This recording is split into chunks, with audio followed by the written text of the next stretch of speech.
Happy to have on Tom Fornelli, CBS Sports, Illinois guy nationally here, but college football expert extraordinaire here. Tom, how are you, buddy?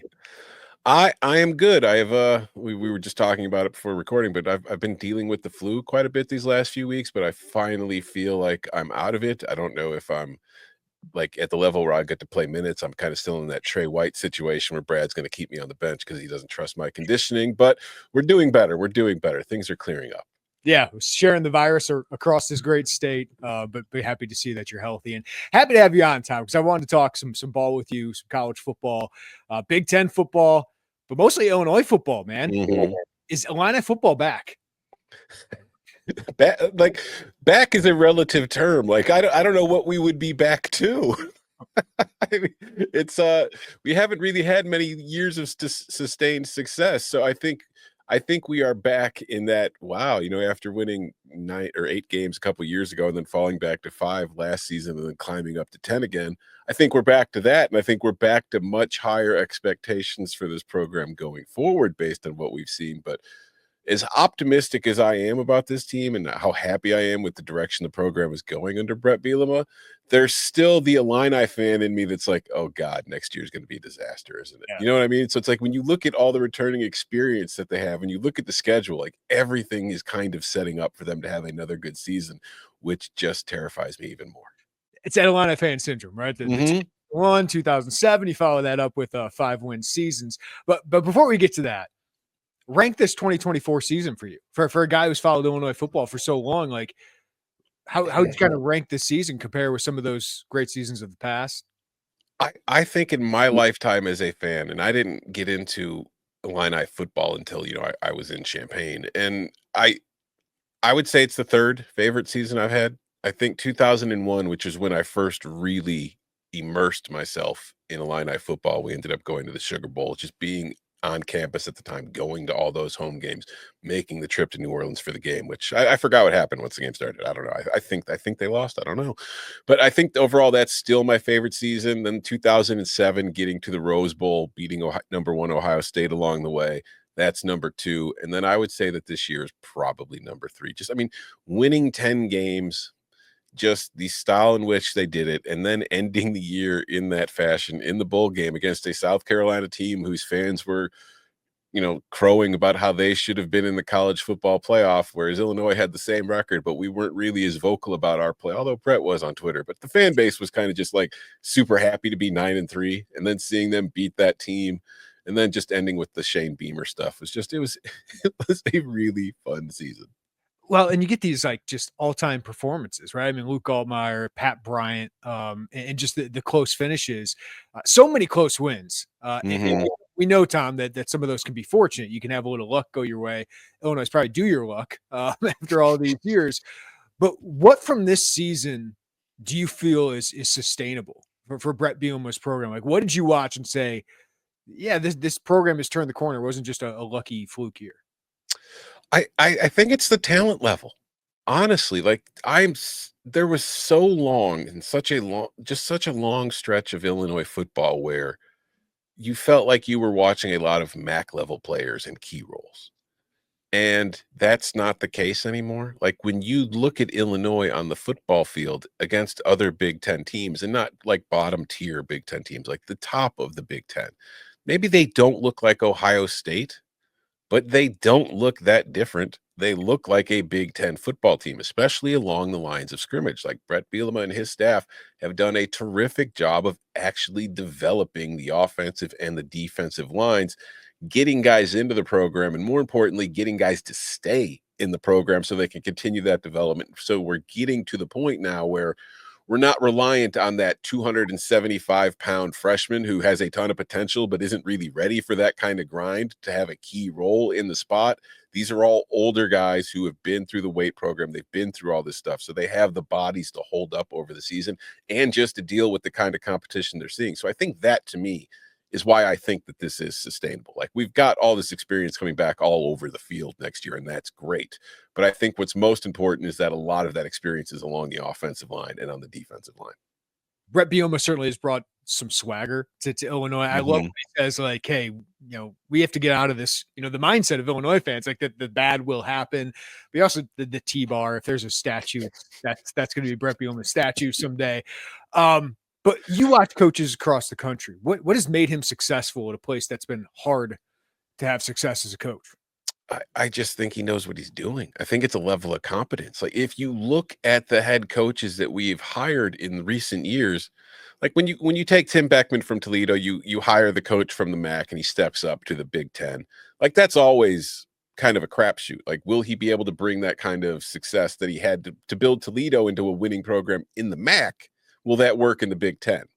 It didn't. Although it wasn't terrible, but it didn't work.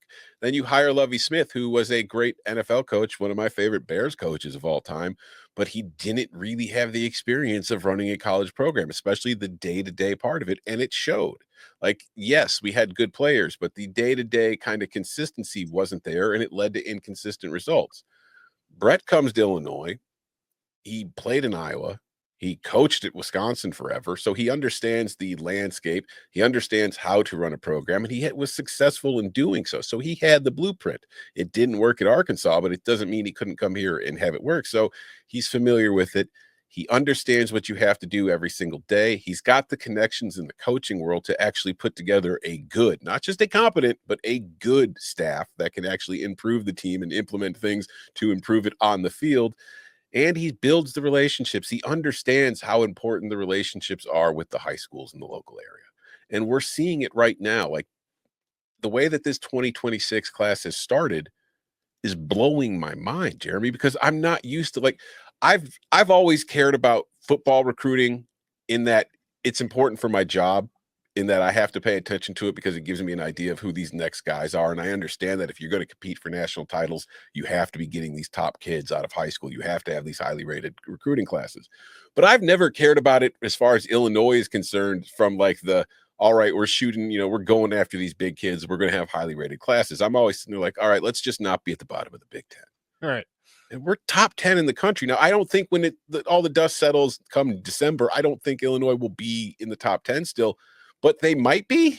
They might be in the top 20. They might be in the top 25. And I just think that you look at the picture of everything he's done. It's from putting together the staff, from having a solid understanding, especially probably the time in the NFL helped, of how you have to construct your roster in a world in which players are now being paid. Like there's no salary cap, but you have to be able to manage the financial aspect of your roster, know where to put the money.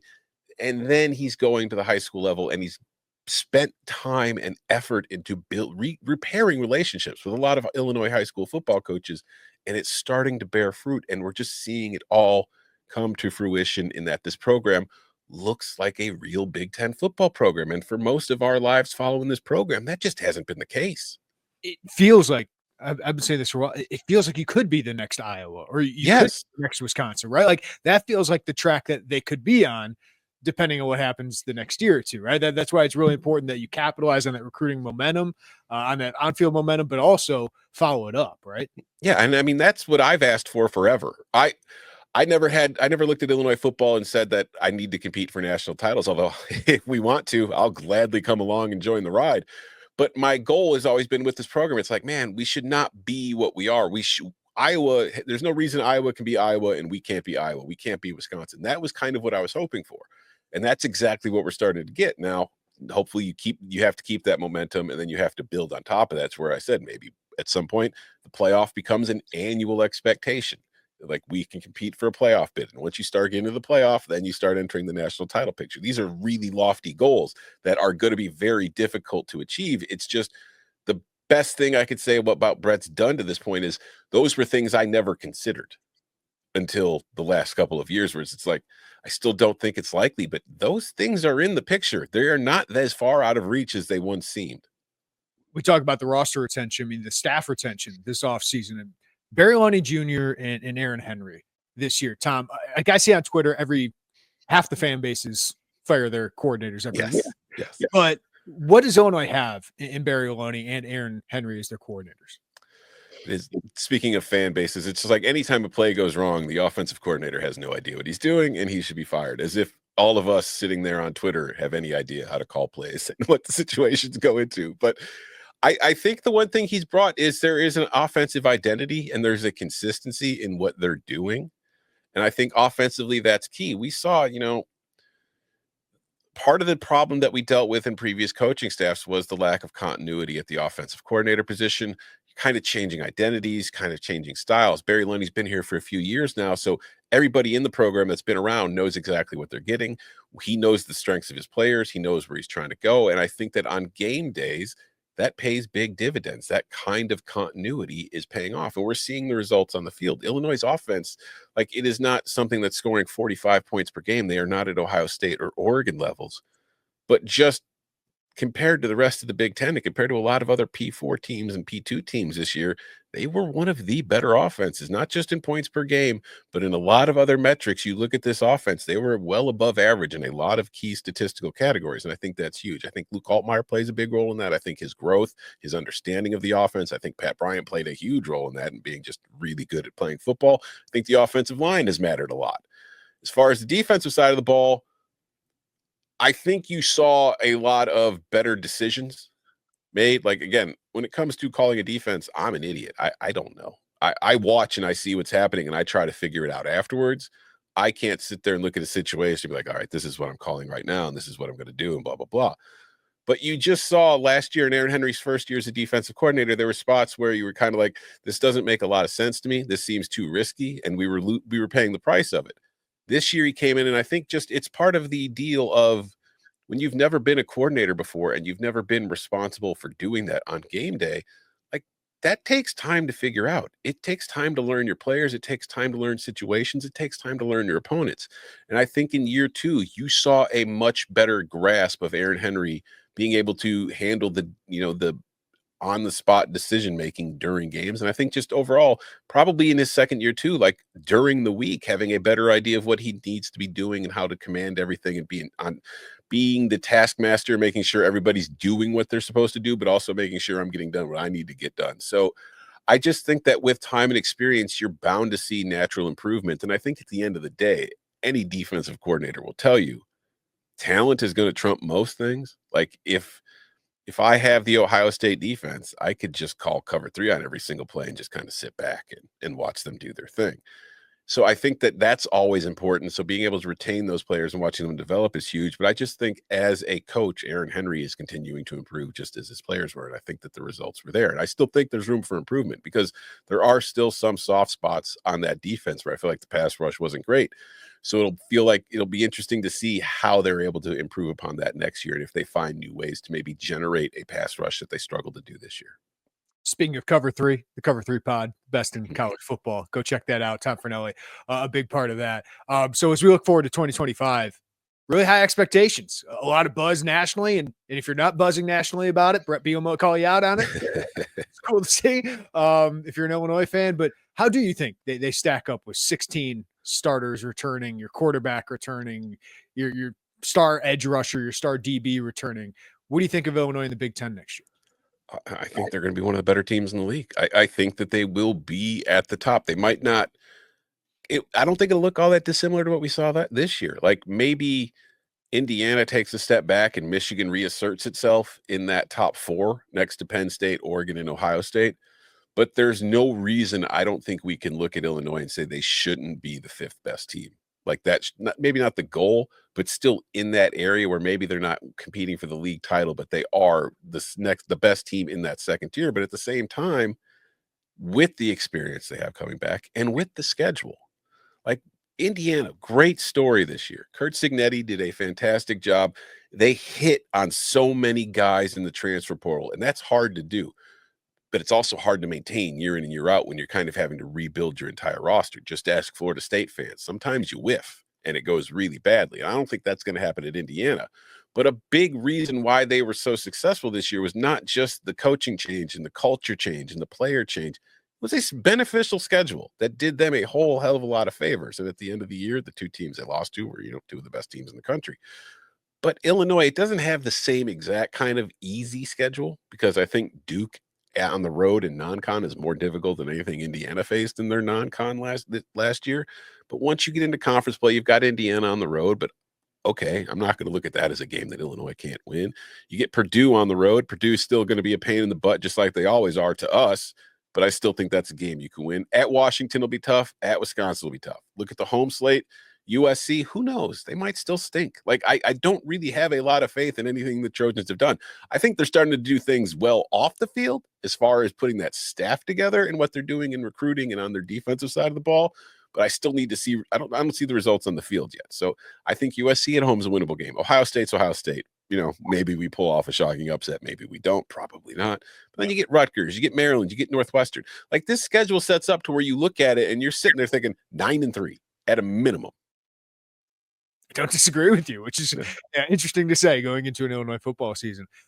Speaking of the Big Ten, back-to-back national titles for the Big Ten. Obviously, it's Michigan and Ohio State, but it does feel like, I don't want to say the scales are tipping from the south to the north in this country with football, but 3 of the 4 teams in the semifinals were in the north. What is behind that, do you think, nationally, of the Big Ten and some of this northern football kind of reasserting itself? Yeah, I was joking on the podcast earlier today how the Big Ten and SEC have kind of swapped roles in football and basketball, and that the Big Ten's winning national titles in football, whereas the SEC is dominating the regular season in basketball, but they aren't winning national titles yet. But maybe they will this year. But I just think that I still think from top to bottom, the SEC is better. Like, I think that the best teams in the Big Ten are better than the SEC's best teams right now. But their second and their third tier are better than what we have in the Big Ten. I think what's changed more than anything is adding Oregon helps. Theoretically, adding USC is supposed to help. Washington, another good middle kind of tier team to have in your conference that can, as we saw 2 years ago, can have a really good spike year and have a good season. But I think what's really changed is just now with the NIL and the transfer portal, like, I know there's like a common refrain is, wow, it's crazy how the SEC wasn't as good once everybody was allowed to legally pay their players. And there's some truth in that, but I think more than anything, it's just the SEC before this transfer portal era was able to just hoard all the players. Like, so much of the talent in this country comes from their footprint. Like, if you look at Illinois' class right now, they've got guys from Ohio, but Bret and this staff have done a very good job of recruiting Florida. Like, a lot of our best players are Florida kids, and a lot of schools and programs are recruiting Florida because there's a ton of talent there. But for years, programs like Alabama during Saban's dynasty, and then even at Georgia in recent years, were able to just sign all these crazy, incredible classes full of 5 and 4 stars, and those kids were kind of stuck because they had the option of sitting there or sitting out a year if they decided to transfer.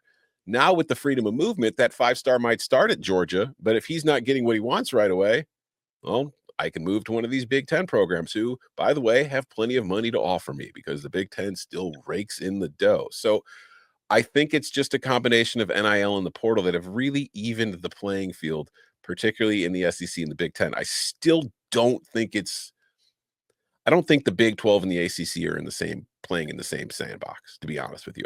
That's not to say there aren't good teams there. Like, Florida State can be good. We saw Miami. Clemson can still be very good. But outside of those programs, those other 2 leagues don't really have it. I still think we are going to see a filtering of the best talent going shuffling between the Big Ten and the SEC. So from that aspect, that's like the parity nationally isn't there. I just think there's more parity between the 2 big leagues. I don't want to call you anti-12 team playoff, but Oh, I am. okay. Okay. I just want to make sure I was being fair there. What did you think of it? Like, as you got to see it play out, what did you think of it afterwards? I mean, it's fun. I'm never going to argue against the entertainment aspect of the product because it gives you more games between good teams with, like, quote unquote stakes. And I understand that. I understand why it's interesting to fans. I understand why everybody's into it. My problem with it has always been it's not the best way to determine the best team in the country. Like, there's more luck involved, and it's also not going to lead to more parity as far as winning national titles. Like, it leads to programs like Illinois, who in the regular season can look at the college football playoff and be like, we've got a chance to get there. And you do. You don't have a chance to win it, though. Like, it's going to be the same core group of programs winning it. Now, it will be much more difficult for a dynasty to form because it's really hard to do it 2 years in a row when you have to go through all these teams. But for me, part of what's always been special about college football is the high stakes nature of every weekend. And I'm not like, Notre Dame fans hate me because I bring it up, but it's just a true thing. the fact that Notre Dame lost at home as like a 27-point favorite to Northern Illinois had no impact on the season. Mhm. It had an impact on that weekend. It had an impact on Northern Illinois Huskies and the program. They're never going to forget it. But Notre Dame still got to go to the playoff, and they still nearly had a chance to win a national title. And to me, like, I don't know, that's like the NFL to me. I think losses have to matter more and they have to be more impactful. So, and then you look at Ohio State, like they lose that second game to Michigan, and then they are able to, it's an awesome story in that they're able to rebound and end up going to the national title game and winning it. But it's just, it takes some of the fun out of the regular season to me. And also, I will mention, I can't remember the stat off the top of my head. And I know the spread changed in the Notre Dame Penn State game shortly before kickoff because of the flu rumors. But without those flu rumors, the favorites won every single game in the college football playoff. There was no Cinderella story. Like the seeding, okay, yeah, Ohio State was an 8 seed, but they were also favored against Oregon when they played them in the Rose Bowl. Not by as much as they beat them by, but I just think that we're chasing something in football that we have in college basketball, which I just don't think exists in football. There are no Cinderella stories, not in the postseason. There are Cinderella stories during the regular season. Indiana, Cinderella story in the regular season. What happened when they got to the postseason? Yeah. You know what I mean? So I think it's more of a television product than it is a good way to determine a national title. But I also understand that I've lost this battle. Mhm. So I can't really keep fighting against it anymore. I just kind of have to accept it. And I understand that the way I view the sport will change because of it. It's just, I don't think it's going to change for the better. The crazy part to me is like Oregon gets punished for winning the Big Ten Yeah, championship. they really need to reconsider the way they seed it. Like, I was gonna say we're always trying to fix things, Tom, mhm. in college football and in sports, but does the 12-team playoff need fixed in any way? That's the next question I was gonna ask. Yes, no offense to Boise and Arizona State, who had terrific seasons, but you did not deserve to have buys. You just didn't.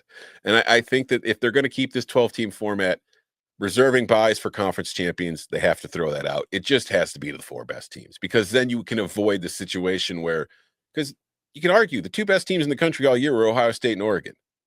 Why in the world is Oregon forced to face those guys in their very first playoff game? So I think that you need to change the format just to set up, like, obviously the way it's currently set up now, you sure didn't avoid the blowouts. And Mhm. there's no format you can get where you're going to avoid blowouts, particularly early in the tournament.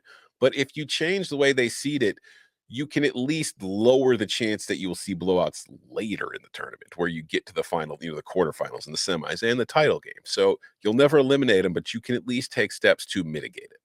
It is crazy how much this sport has changed in the last 4 or 5 years, Tom. Like, Yes. what is next? Like, what is on the horizon of what is next? Are we gonna finally see W-2 forms. They're going to be employees soon enough.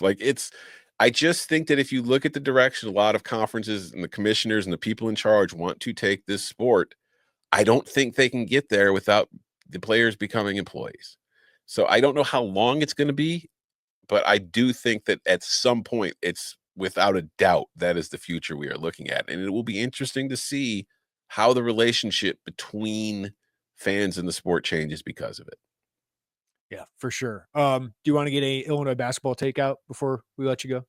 Um, Casper, stop throwing it to nowhere.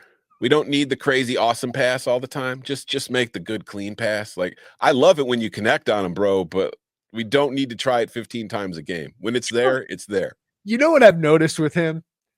The level of critique for him is higher than anybody else, like, that I've seen that's been awesome at Illinois, Mhm. and I get it. He turns it over. There's some Curbelo moments with him, but he is so damn good. Like, and he's but it's just like the level of critique for him. Like, I give him a 5-star grade for last night despite 5 turnovers, and people are like, "Ah, Tommy deserves a better grade." I'm like, Casper's pretty good."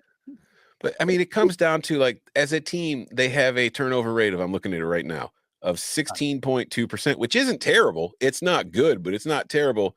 His is at 24.6. Needs to So, improve. I mean, it's if he could just dial it back, like, part of the reason that we saw last night UCLA is able to battle back is because of the turnovers. Like, if there weren't turnovers early in that game, UCLA is probably down 20 at halftime and they're just dead. Like, there's no real kind of time to mount a rally in the second half. And also, if Bielado or Biedenbaugh or whatever the heck that kid's name was, just absolutely turning into Larry Bird. It's like, where did this come from?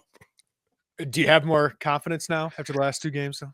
Feeling better? Yeah, I mean, I think when this team's healthy, they're really good. And we saw the funk there in January where they were dealing with the same thing I was dealing with, the flu, and it was impacting what they were. I mean, it doesn't just impact you on game day, it impacts you during the week. It impacts you in practice, getting ready and game planning for your opponents. So I think if they get healthy and they stay healthy, they have a shot to make a deep run. Like the Big Ten's done. They're not winning the Big Ten title in the regular season. They could win the Big Ten tournament and they could still make a run in the NCAA tournament. It's just what you worry about is how those results in January will impact their seeding come the tournament, which would in turn make it a much more difficult path. For sure. Tom Fornelli, CBS Sports. Go read him there. Cover 3 podcasts, best in college football. Tom, always appreciate you joining us, and good catching up and talking ball, man. I appreciate being asked to return. Thanks, Jeremy. All right. Happy to welcome in Kent Brown, longtime sports information director at the University of Illinois, and now published author. I don't know if this is the first time or second time or 18th time, but he's just written the book, 100 Things Illinois Fans Should Know and Do Before They Die. Kent Brown, thanks for joining us. How are you? Yeah, appreciate it, Jeremy. Appreciate you giving me some time and talk about the new book. Yeah, it's been kind of a fun process. Well, take me through, Kent. How did this happen? Because I would imagine this is, for Illini fans, a book of a lot of information. Some they might know, some they don't know. So how did this all come to be? Yeah, so about 1.5 years ago when I kind of announced that I was going to be stepping away full-time from the college athletics world in retirement. It ends up being semi-retirement because I'm about as busy as I've ever been. But Triumph Publishing out of Chicago reached out with a book opportunity. They've done a series of these books, 100 Things That School X should know and do before they die, and they'd never done the Illinois book. And they said, they thought this was a good time to do that. And here I was. Kind of all of a sudden I had a little bit more time on my hands, and I'll be honest with you, I always wanted kind of a bucket list of things I wanted to do was to write a book somehow and I was trying to figure out how that would happen, and this one kind of more fell in my lap. So so it's 100 things. They basically said, it's your 100 things list, whatever you want to do. So I started jotting my list down, got to about 140 things that I thought would be of interest. It's at least interesting to me, and then pared it back to 100. And so that fall of 23 was when I really did most of the research and work on it. And then they pushed the publishing date back a little bit, so it allowed me to go back in and freshen some things up. So I think it's a good mix of historical stories and information, as well as some more current and modern stories and stuff. And so I hope it's something that readers can enjoy. And I know there's a lot of people out there who have a lot of Illini knowledge. I just hope that sometimes some of the stuff here, maybe they can give them a few extra nuggets and maybe fill in some details that maybe they didn't know, because I know there's a lot of things I learned I knew a little bit about, but as I started doing more deeper research to make sure I was accurate in what I was saying, I found out a little bit more that I knew before. So it was a really fun process, and I'm excited to see what the readers think. Yeah, and like 100 things. Like, how do you whittle that down? Because I don't think there's anybody better to write this book than you, because you've done so much history work. You've been part of Illinois for such a long time here. But how did you whittle down this list? How did you come up with 140? Yeah, well, the coming up with the initial list wasn't hard. I mean, I started just thinking of historic things. We've got such a rich history of in our athletics department when it comes to like George Halas and from the Red Grange, George Halas, Bob Zup, those early incredible figures in sports. The Olympic leadership that has shown that we've been a part of over time.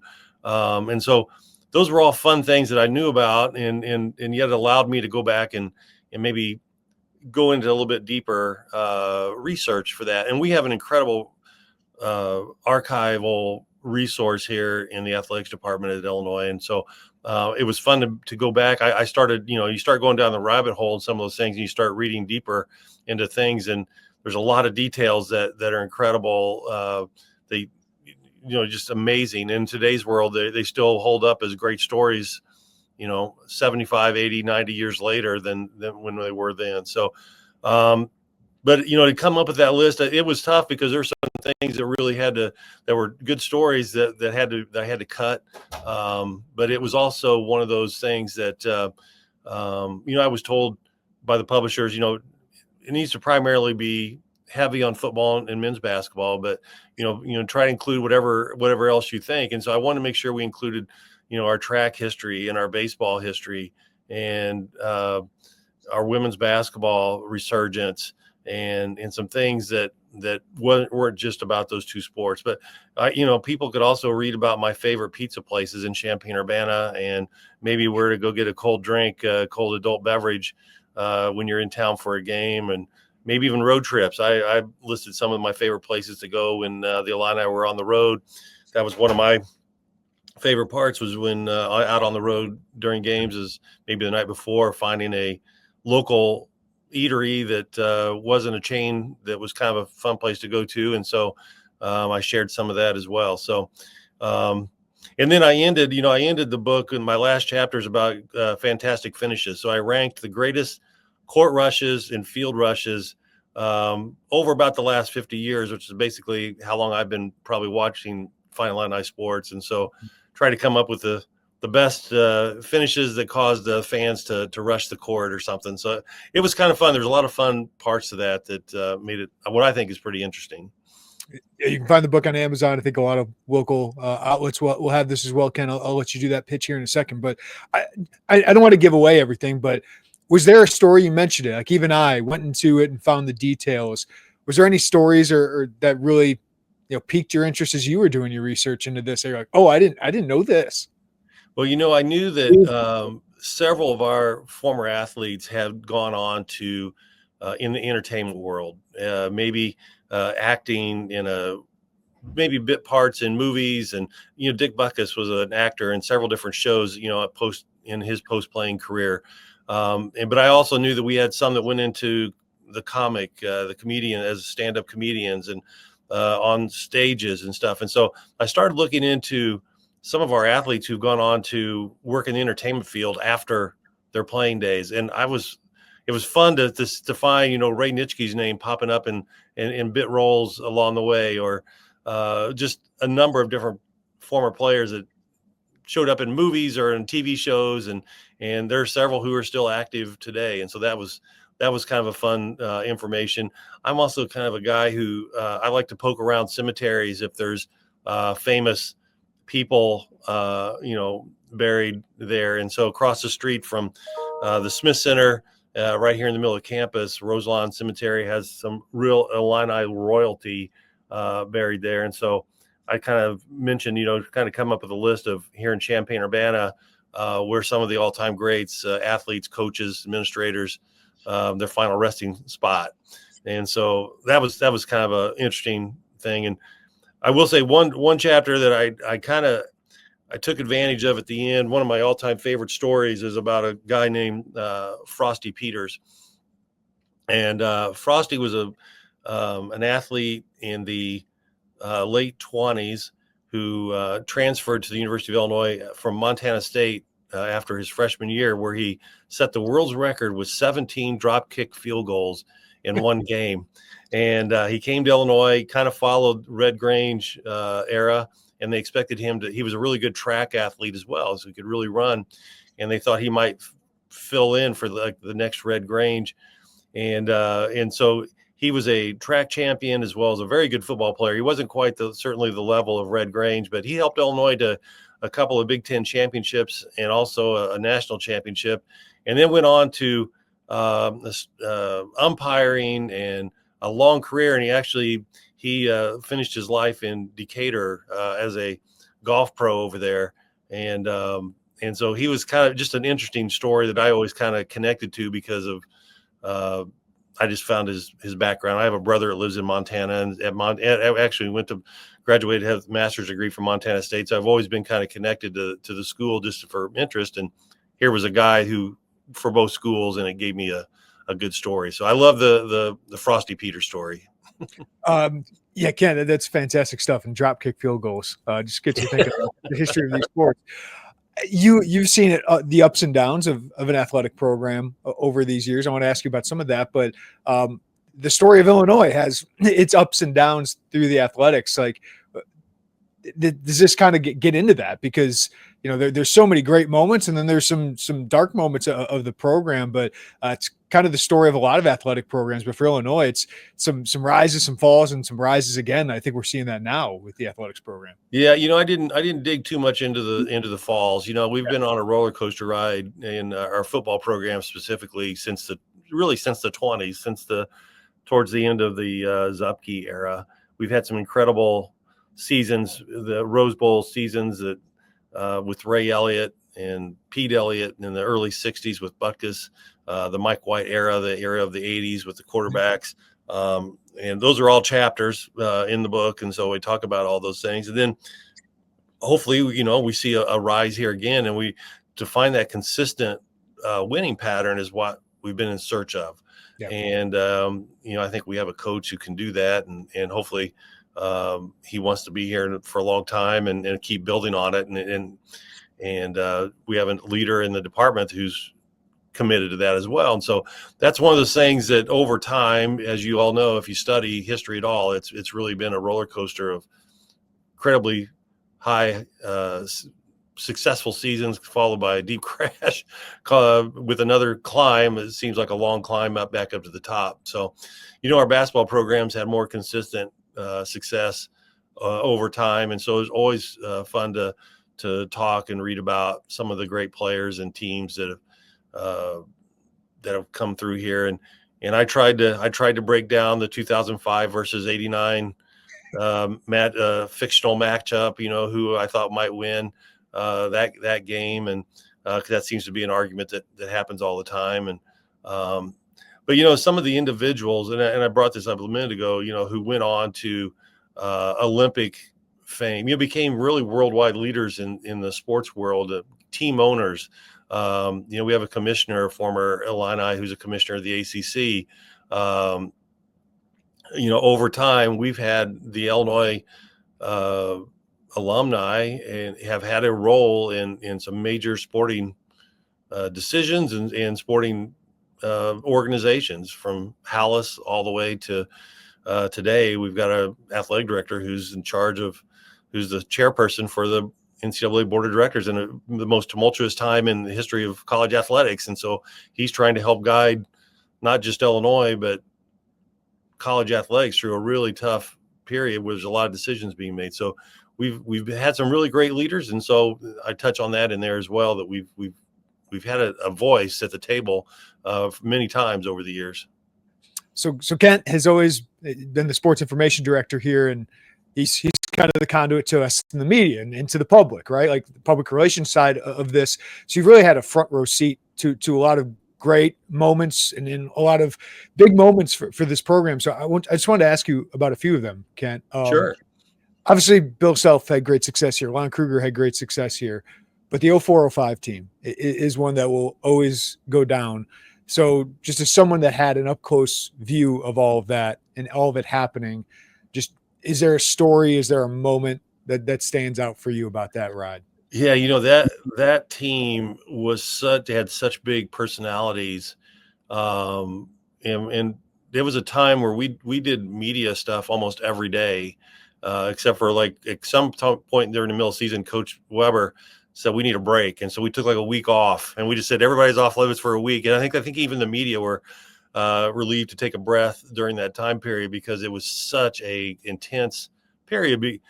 Taking an undefeated season clear through till the last regular season game. And then we're walking out on the court that last Monday of the season and seeing the dome in St. Louis just jam-packed and mostly orange. It was still a visual that I'll never forget. It's just walking out that tunnel. But the one, that the end of the Arizona game is something that 20 years later, I can remember standing, and I talk about this in the book, one of the stories in the green room as we were waiting for Lute Olson to finish his press conference. And I'm standing there with Darren was there, Dee was there, Luther, Head, and Coach Henson was there. And then, oh boy, I can't remember the other, our backup center, Jack Ingram, because of the big play that he made towards the end of that. And we're listening, and all of a sudden Darren just goes, "What the hell just happened?" And there was like this flood of individual stories from each of those guys about a play or a series of plays down that stretch. And because things had moved so fast at the end of that game, I mean, the game to get to overtime was a miracle. And then the overtime, it ends up being just such a tight game, and we win by 1 point. And then there's the celebration on the field or on the court. There's the presentation. You cut down the nets. You go in the locker room. Everybody's jumping around. You kind of take a breath, and then we got to take those guys and get them to the press conference. And so that was the first moment they really had to take a second just to think about what happened. And Dee was like, "Yeah, I fouled the hell out of him. I can't, at the top of the." And that pass was unbelievable from Darren. I would never have got that lip, but he threw that spin on that pass. And Jack talked about blocking the inbounds pass that got a steal, and so all these, it just was this flood of individual stories that they were a part of that came out, and it took about 15 minutes after the game for him to have a second to think through that. But it all started when Darren says, "What the hell just happened?" And so I think even they were amazed, because it just, in the moment, you don't have time to think about it. You just react to it. And that was one of those special moments. It was just me and those five guys, and so that was one of those things that was pretty special. Yeah. I wanted to ask you about the process and just the day that Josh Whitman got hired, because this program needed to change. It was a rough couple years being in your job during the years before that. What did you think then when you hired him, and what do you think now 9 years later, given how far this program's come? Well, you got to think, when I went to Kansas State University for 4 years, from 1996 to 2000. I came back here in May of 2000, and I was told that we had a rising senior who was an academic All-American the year before, who was really kind of a special guy, and we were really going to promote him to be again an academic All-American as well as a good football player, and so we could win some of those national awards that he could be a part of. And so I got to know Josh just a little bit that year, but I was working mainly with basketball at the time. Cassie Arner was our main primary football person, and so when Josh finished his pro run of about 4 years, he played on 3 or 4 different teams, and he came back here to go to law school because he had earned a postgraduate scholarship for his academic achievements as an athlete. And so it was right at the time we were getting everything prepared for the stadium renovation, Memorial Stadium Renaissance. And he was a big part of doing some research, and I was working with him quite a bit. We were writing a lot of stuff that was going to appear in pamphlets and sales pitches and all kinds of things. And Josh was in the middle of that. And so I got to know him pretty well during that time period. And I remember when he was done and he came by my office on his way out the door when he was going to take this job in Washington, D.C. with this law firm. And when he walked out, he's probably 27 years old, maybe 28. And I'm thinking, he may be the smartest person I know.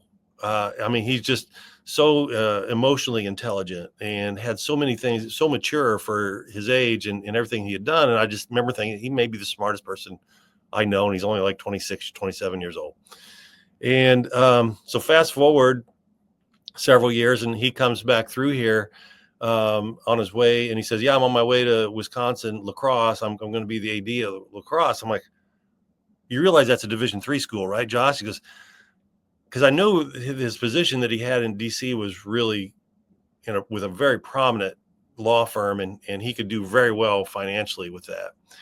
And then I began thinking, is he really the smartest person I really know if he's going to take a Division III AD job? Because I know how much you're out there squeegeeing in the field, and maybe you're selling tickets or whatever it needs to be. You do what you got to do.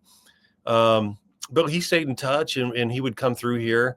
And, when he took the job at WashU in St. Louis, we would see him a couple times a year. And when the job opened here, there were several former Illinois people who were were being bandied around, and Josh was one of them. And those of us who knew him were all like, if the committee will just let him get in the room and not hold that Division III bias against him, he's got a real chance, because he will blow him away. If he can just get in the room and be a part of the discussion, he's got a chance. And luckily to all of us, the committee let him into the room, brought him in as part of the interview process, and I was told just blew everybody away, just like many of us thought he would. And so as we've learned with Josh, he doesn't do anything without a plan. And when he came in, the first day, he had his first press conference, right? And he said, we're going to win. We will win. And that became kind of his mantra there for a bit. But then, he came in on day one with a plan on something. He knew that something had to be done with our football program. It was an area that needed some stability, needed some long-term, some fixing, a lot of problems that had happened over time. And he made a tough decision to let Bill Cubit go. And because he had somebody of name, of stature in Lovie Smith on the sideline at that time who could at least give us some stability. Yeah. What was your reaction when he told you? Yeah, my jaw dropped to the table. And he told me this, like, I was part of a group part of a phone call with him about Tuesday or Wednesday of that week, that this was going to happen on the weekend, and we need to get prepared for it. And I had no idea how this was coming. And I can tell you that if Lovie hadn't have made that decision to be a part of it, then we would have rolled with Bill Cubit for that next season, and then there probably would have been some changes that went on. But it was a very early lesson that everything he was going to do was going to be planned out in advance for a reason. And now Lovie didn't work out in the long term, and there's a lot of reasons we can look at that. But what Lovie did bring was some stability and some really, someone who was respected in the game, and brought a lot of respect and cleaned up a lot of the problems that were happening around our program. Just bringing everybody together, just pulling everybody together. It's not we didn't have good people here before that. There were a lot of good people, but he helped really kind of bring things together. So, but when it was time to make a change, Josh wasn't afraid to make a really tough decision to make a change again. And seeing what he did with bringing in Bret, he saw that was a really good fit, and it's played off. So everything I've dealt with Josh since day one, and since that time when he was here as a law student, has never been anything but impressive of the planning and how much thought he puts into it. And he cares. He cares more than almost anybody in how about people and who he's dealing with. And he knows that when he makes a tough change, a coaching change, it affects a lot of people, affects families, affects a lot of people. But we're in a business that unfortunately they know what they were getting into. Coaches know what they're getting into, and they're usually well compensated for a reason. But there's a reason why Josh is at the leadership role in many of these committees and things he's on, because of what he stands for. 2024, what was that like, kind of being able to step back and be a fan, to see Illinois basketball go to an Elite Eight, to see women's basketball win a postseason title, and to see football win 10 games and beat an SEC team at the Citrus Bowl? Yeah, since I probably could have had a chance to continue working in the press box or on game days and things like that, but I had never really had a chance to ever sit in the stands. So in the fall of 23 was the first time I'd ever sat and watched a football game with my kids.